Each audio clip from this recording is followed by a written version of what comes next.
6வது வசனம். நீங்கள் ஒன்றுக்கும் என்ன நடந்தாலும் நம்ம அதில் தலையிடாதபடிக்கு ஒதுங்கி விசுவாசத்தோடு யாருக்கு தெரியப்படுத்திடணும்?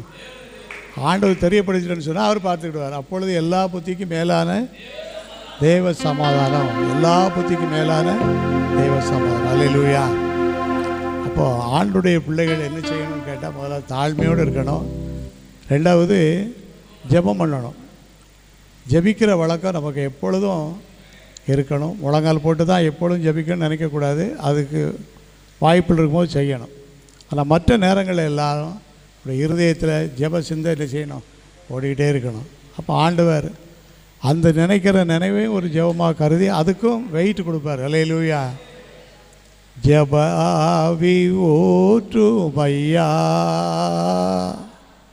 ஜெபிக்கணும் ஜெபிக்கணுமே, ஜெப ஆவி ஊற்றுமையா, ஜெபிக்கணும் ஜெபிக்கணுமே.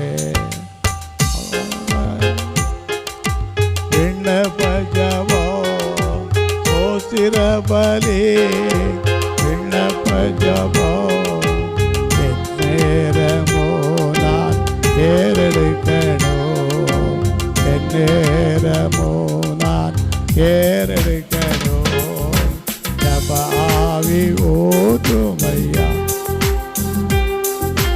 ஜெபிக்கணும் ஜெபிக்கணும். என் நாமம் தரிக்கப்பட்ட என் ஜனங்கள் தங்களை தாழ்த்தி தாழ்மையோடு நம்ம நடந்து கொள்வோம். எல்லா விடுதலையும் ஆண்டவர் நமக்கு தருவார்.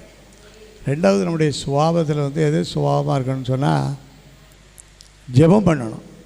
என்ன செய்யணும்? ஜெபம் பண்ணணும். ஜெபிக்கிற எண்ணங்கள் வீட்டில் ஒரு மாதிரி ஒரு சூழ்நிலை இருந்தாலும் நம்ம அந்த சூழ்நிலையில் நம்ம சோர்ந்துடாதபடிக்கு அந்த சூழ்நிலையை ஆண்டவரே பார்த்துக்காரு, ஆண்டவரே பார்த்துக்காரு, ஆண்டவரே பார்த்துக்காரு. ஆண்டவரே நீங்கள் பதில் செய்யுங்க, நீங்கள் பதில் சொல்லுங்கள், நீங்கள் பதில் சொல்லுங்கள், என்னால் முடியாது அப்படின்னு சொல்லி அந்த ஜெப சிந்தைக்குள்ளே வரும்போது அதுக்கும் பெரிய அற்புதமான பதிலை கட்டாயம் ஆண்டவர் நமக்கு தருவார். அப்போ முதலாவது ஆண்டவருடைய பிள்ளைகளுக்கு இருக்கக்கூடிய சுபாவம் என்னென்னா தாழ்மை. அடுத்தது ஜெபம். ஜெபத்தில் ரொம்ப நாளாக ஜெபம்னாமலே சமாளித்து ஓடி பார்த்தார் யாக்கோபு. அதுக்கு மேலே என்ன முடியல, தப்பிக்கவே முடியல. ஆதியாகமத்தின் புஸ்தகம் 32வது அதிகாரம் 26வது வசனம். ஆதியாகமம் 32:26. அவர் நான் போகட்டும் பொழுது விடுகிறது என்றார். அதற்கு